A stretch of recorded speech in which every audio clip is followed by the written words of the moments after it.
Hi guys, and welcome to your daily tarot reading for Saturday the 5th of November 2022, and happy birthday to my mum who's celebrating today. I'm actually going over to visit. Keith is coming from England, and we're going to go visit my mum for her birthday, so that'll be really nice.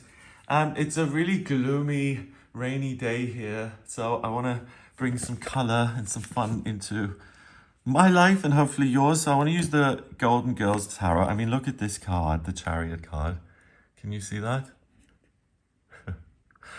It just, I mean, to me, that's just perfect. Color and camp and the Golden Girls, and it's just... Whoever thought of this deck just needs a prize. I think it's a stellar achievement. Okay, so let's have a look at what the cards want you to be aware of here on Saturday. What the energy is all about and how you can use that to your advantage. So, cards, what do you have to say about Saturday, 5th of November?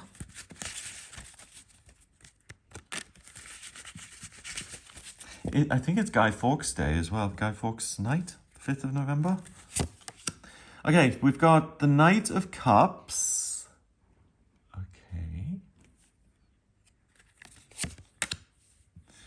Then we've got the Five of Cups. And finally, the Ace of Wands. Okay, so the message I'm getting really strongly is don't weep over the past. What is it? Don't cry over spilt milk. It's, the things have happened. It's very important today not to dissolve into some sort of narrative of, oh, isn't everything awful and isn't the world against me and don't I have a lot on my plate to deal with? The Five of Cups, I'm jumping straight to this one because it's at the center, and I think this is the big warning that the cards are giving here on this day. Because the Five of Cups is very much about perspective, and it's in the suit of water, so it has to do with your feelings and the way you express your love for yourself and for other people, and it's the sense of connection you have to something bigger. So it's actually quite a serious card, you know, because let's say you have a lot of faith and then you get to a place in your life where something negative happens and you feel like, oh my God, this is like directly aimed at me and someone out there wants me to fail. And that process can lead you to say, well, actually, do you know what? Maybe I was wrong in having all this faith. Maybe I shouldn't have or talk to this higher power. Maybe I should just believe in me. So it seems subtle and, oh yeah, change your perspective and stuff. But the message I'm getting today is that if you let this negative narrative take hold in your mind, it can really lead you down a negative path. I mean, the biggest example of this is, I remember when I was a kid, I watched this film called Amadeus. It was about it was like a biopic of Mozart's life. And Mozart has this competitor, I can't remember what his name is. But Mozart's like this big, you know, a star and a child prodigy and everyone loves him. And he's like, his behavior is a little off beam. His competitor, there's this other composer in the city, and he isn't as popular, and he's really annoyed that this kid is like outshining him. I think he may have even been a student. Anyway, I'll get back to this in a second, but I just want to... So this guy is like, oh my God, you know, I have all this faith. He's very religious. I think he's very Catholic. And he's like, I pray to God all the time. And now this kid just comes along. And then there's this shocking scene, which I remember, I was like, oh my goodness. He gets so angry at God for putting all these obstacles in his way, and he feels like it's such a personal insult.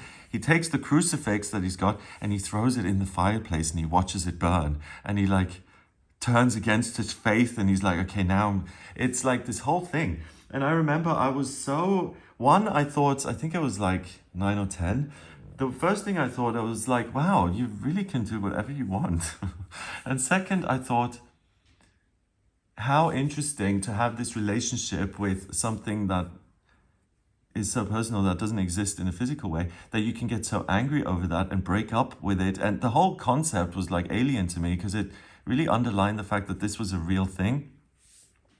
So the message I'm getting is that if you decide to turn against something drastically, like in that example, or you simply say, oh, I'm the only person this ever happened to. I feel really bad for myself. And then you just go to bed and close the curtains and resolve not to come out.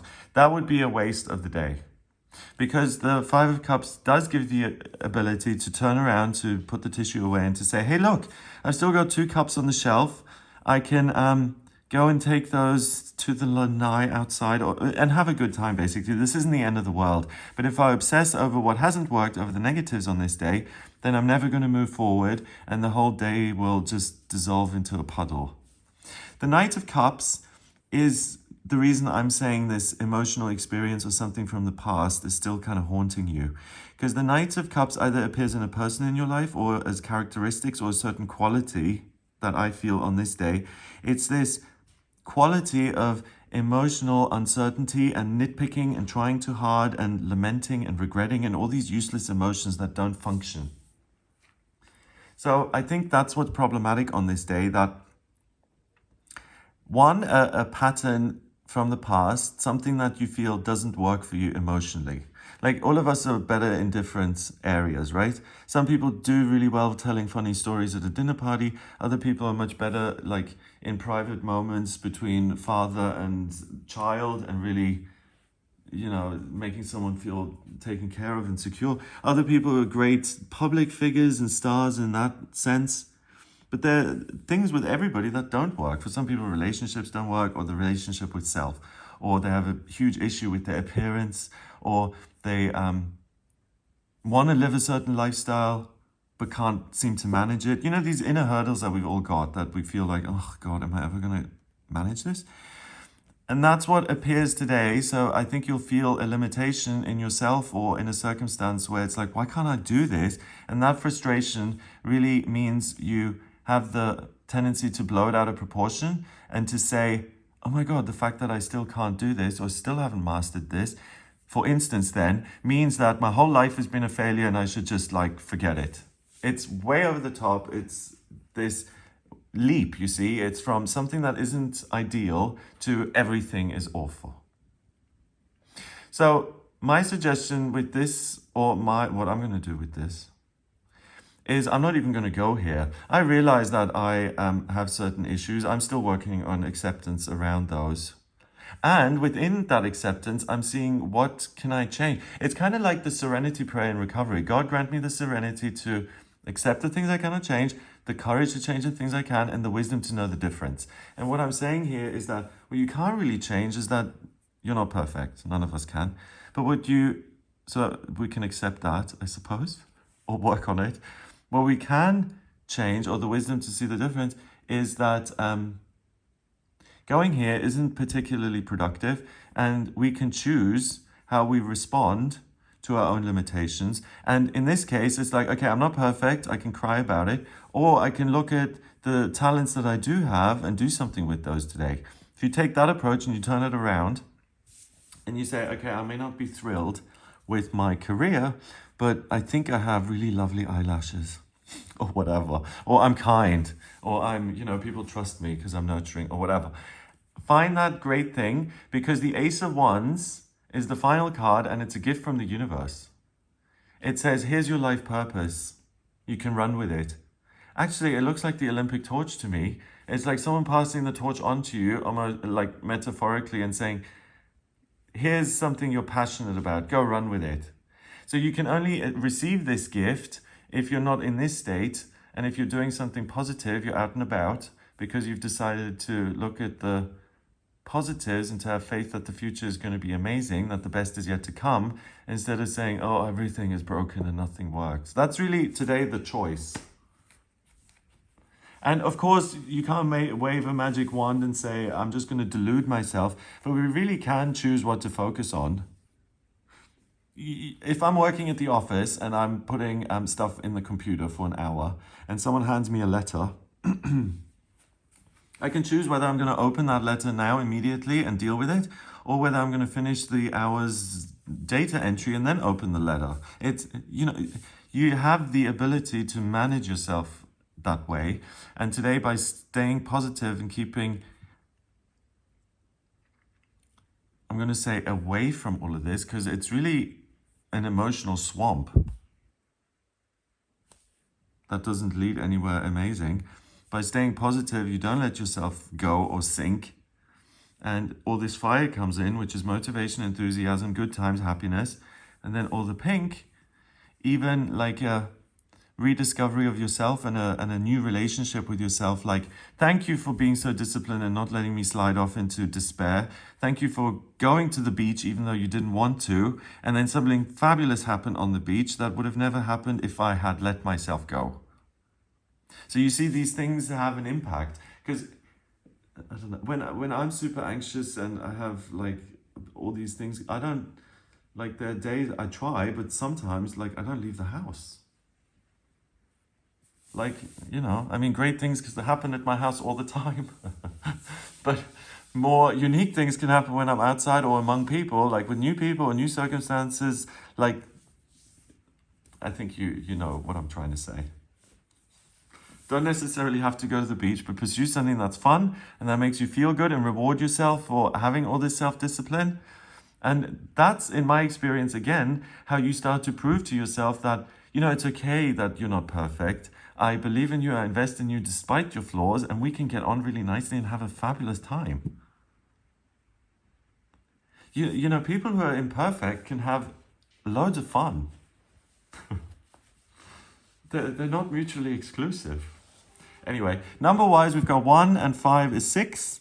And then another one. Oh, that's significant to me because 2 1s create a doorway. And it's almost like this emotional wave comes through this open door and feels like it hits you. So I would say brace yourself and manage that wave. Okay, so 1 and 1 is 2. 2 and 5 is 7. And 7 is the mind and creativity. So again, the creativity, or I suppose the flexibility and adaptability when it comes to your feelings, not to be hooked by them, but to step back and to say, okay, this is what I'm feeling. I'm going to choose something else more positive and constructive. That's the way forward. So a little bit of emotional gymnastics here, but certainly worth doing because it really, really pays off. This is a blessing, a gift. And you can't control this. Either you feel motivated and direction, or you don't. You either feel lost or you feel driven. I mean, and you can't really do much. So receive and accept that if you want it. Okay, so that's what I get for the day. I hope you have a wonderful time. If you'd like a personal reading with me, please get in touch via my website. It's gregoryscott.com.